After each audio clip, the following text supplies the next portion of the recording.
अस्सलाम वालेकुम स्टूडेंट्स। बच्चे हम चैप्टर 5 स्टडी कर रहे हैं। आज हमारा टॉपिक बेटा सेंट्रीपिटल फोर्स है।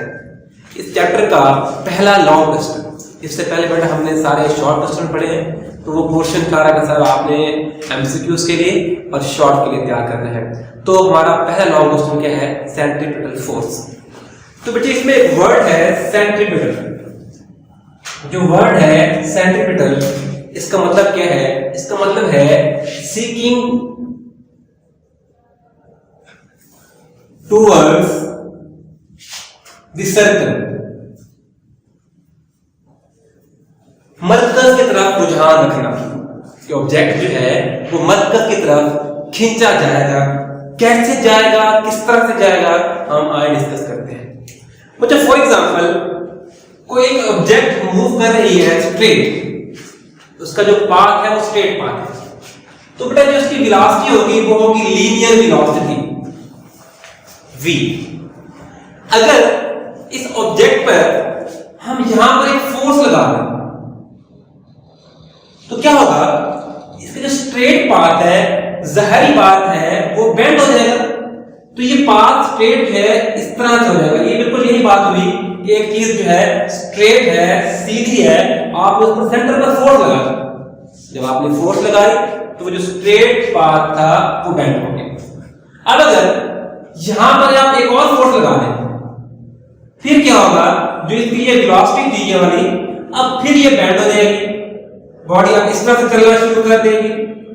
अब आप यहां पर एक और फोर्स लगा दें तो फिर बेटा ये स्ट्रेट पाथ फिर यूं बेंड हो जाएगा। इस तरह बेटा हर पॉइंट पे फोर्स लगाते जाए, पाथ क्या होता जाएगा? बेंड होता जाएगा। ये जो बॉडी की ओरिजिनल चाहत है, ख्वाहिश है, स्ट्रेट मूव करना चाह रही है, लेकिन हर पॉइंट पे सेंटर की तरफ एक फोर्स लग रही है। वो फोर्स क्या कर रही है बेटा? वो स्ट्रेट पाथ को बेंड कर रही है। तो ये जो फोर्स जो point to point straight path को सेंटर की तरफ बेंड कर रही है, इस फोर्स का नाम क्या होता है? सेंट्रीपिटल फोर्स होता है। आपने देखा ये फोर्स हर पॉइंट पर टुवर्ड्स द सेंटर एक्ट कर रही है, इसीलिए इसको हम क्या कहते हैं? सेंट्रीपिटल फोर्स का नाम देते हैं। आइए बेटा अब हम इसकी डेफिनेशन करते हैं।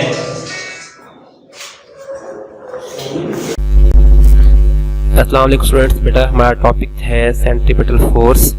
और सेंट्रीपिटल फोर्स के बारे में बेटा हम जानते हैं, अभी मैंने आपको बताया कि ये ऐसी फोर्स है जो किसी भी बॉडी के स्ट्रेट पाथ को सर्कुलर पाथ में तब्दील कर देती है। तो इसका जो फार्मूला है वो बेटा Fc=mv²/r है। अभी हम डिस्कस कर रहे थे कि जब बॉडी सर्कल में मूव करती है तो centripetal force point to point toward center force अमल करती है, और इस फोर्स की वजह से जो लीनियर वेलोसिटी है उसकी direction point to point change होती है। जब डायरेक्शन चेंज होती है तो क्या प्रोड्यूस होगा? एक्सेलरेशन प्रोड्यूस होगा, उसे हम कहेंगे सेंट्रीपिटल एक्सेलरेशन। और सेंट्रीपिटल एक्सेलरेशन का जो फार्मूला है हमने ड्राइव करना है अभी, वो होता है Fc=mv²/r। तो सेंट्रीपिटल एक्सेलरेशन हुआ क्या कि वो एक्सेलरेशन जो सेंट्रीपिटल फोर्स की वजह से प्रोड्यूस हो उसे हम सेंट्रीपिटल एक्सेलरेशन कहते हैं। अच्छा, इसको हम रेडियल एक्सेलरेशन भी कहते हैं क्योंकि centripetal force toward the centre directed होती है, और ये सेंट्रीपिटल फोर्स की वजह से है। इसकी डायरेक्शन भी सेंट्रीपिटल फोर्स के साथ ही रेडियस की तरफ होती है, जिसको हम रेडियल एक्सेलरेशन भी कहते हैं। और अभी मैंने डायरेक्शन की बात की, toward the centre of the circle होती है। एग्जांपल अगर हम बात करें, पहले एग्जांपल बेटा हमारे पास motion of a satellite around earth है। सैटेलाइट्स की जो मोशन होती है जमीन के इर्द गिर्द, वो सेंट्रीपिटल फोर्स की वजह से होती है, और इस केस में ग्रेविटेशन फोर्स जो होती है वो सेंट्रीपिटल फोर्स के तौर पर काम कर रही होती है। इसका फार्मूला Gm1m2/r² होता है। सेकंड एग्जांपल बेटा हमारे पास है motion of electron around nucleus, और मोशन ऑफ जो इलेक्ट्रॉन की मोशन होती है न्यूक्लियस के इर्द गिर्द, वो भी सेंट्रीपिटल फोर्स की वजह से होती है। और इस केस में इलेक्ट्रोस्टैटिक फोर्स जो है वो सेंट्रीपिटल फोर्स से काम कर रही होती है, कि Q1Q2/r² इसका फार्मूला है।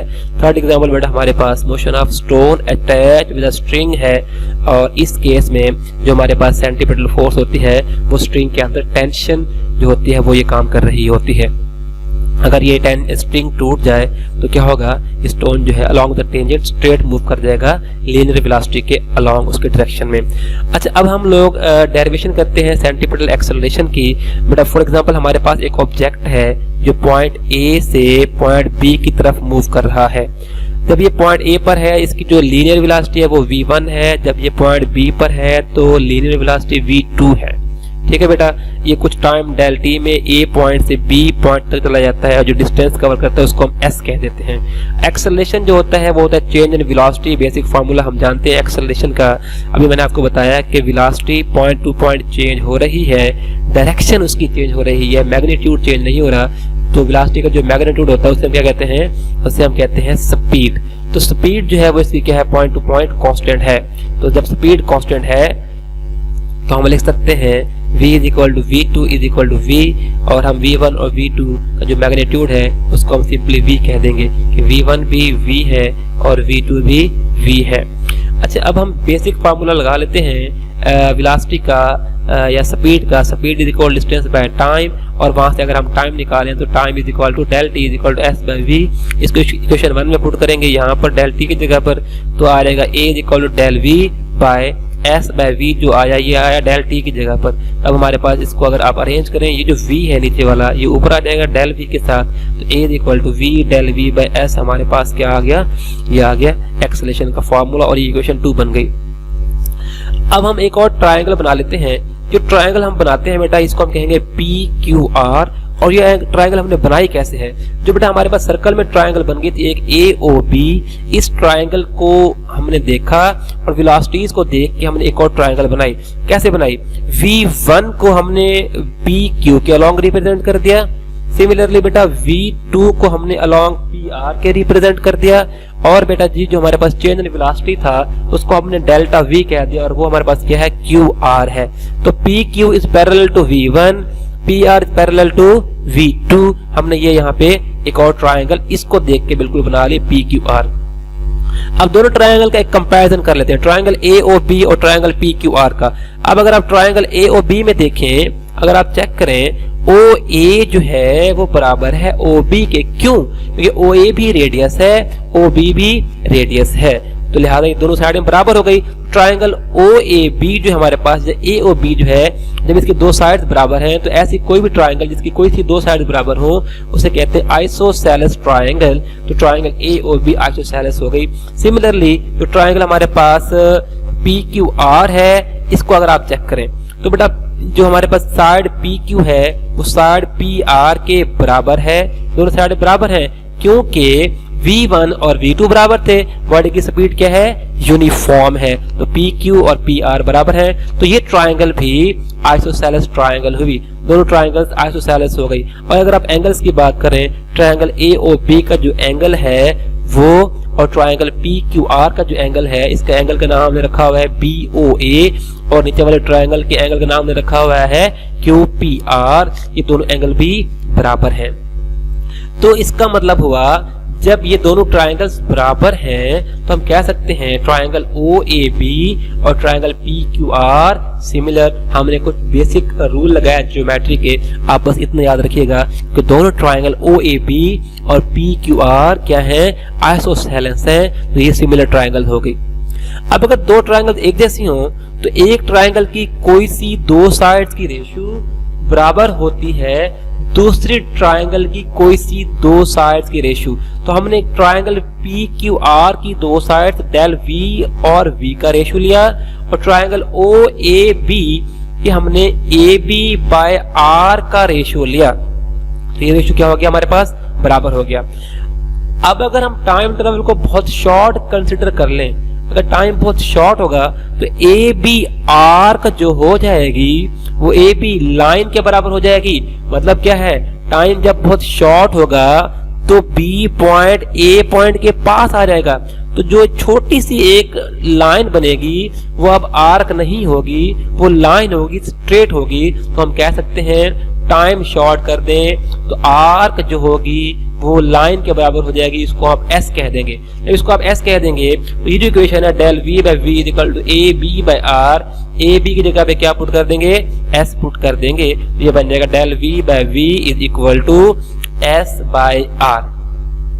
अच्छा, यहां से आप v को जो है वो ऊपर ले जाएं तो क्या बचेगा, del v is equal to S into V by R, जो v यहाँ डिवाइड हो रहा था वहां ना के मल्टीप्लाई हो गया। अच्छा जी, अब हम लोग इस वैल्यू को डेल v को इक्वेशन 2 में पुट करते हैं। इक्वेशन 2 क्या थी, a is equal to v del v by s। इस डेल v की जगह पर हम लोग ये वाली वैल्यू पुट करेंगे। तो जब वैल्यू पुट करेंगे और अरेंज करेंगे तो हमारे पास ac इज इक्वल टू क्या आ जाएगा, v स्क्वायर बाय आर। ये फॉर्मूला आ गया सेंटीपिटल एक्सेलरेशन का। जब सेंटीपिटल एक्सेलरेशन का फॉर्मूला आ चुका है, अब हम सेंटीपिटल फोर्स के डेरिवेशन करते हैं। From second law of motion हम जानते हैं Fc इज इक्वल टू क्या होता है बच्चों, mac। तो बेटा ac की जगह पर हम इसकी जो वैल्यू अभी हमने प्रूफ की है वो पुट करते हैं। वैल्यू पुट करने के बाद हमारे पास ये आ रहेगा कुछ इस तरह से, v square by r, Fc is equal to m v square by r. तो जब आपने हल किया आगे से तो हमारे पास फार्मूला आ गया Fc is equal to m v square by r. ये है सेंटीपिटल फोर्स का basic formula in term of linear velocity. और अगर आप इसको in term of angular velocity लेके आना चाहें, आप जानते हैं बच्चों कि v इज इक्वल टू क्या होता है, r ओमेगा होता है। तो आपने v की जगह पे r ओमेगा पुट किया और होल का स्क्वायर वैसे आ जाएगा। जब आप बारी बारी स्क्वायर लेंगे तो r square omega square by r आ जाएगा। एक r से एक r कैंसिल कर दें तो आपके पास जो फाइनल फार्मूला बच जाएगा Fc is equal to mr omega square. तो ये है बेटा आपका सेंटीपिटल फोर्स का final formula in term of angular velocity.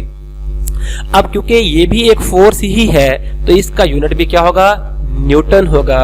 और डायमेंशन इसके आप ड्राइव कीजिएगा तो ये आपका टॉपिक मुकम्मल होगा बच्चों, याद कीजिएगा।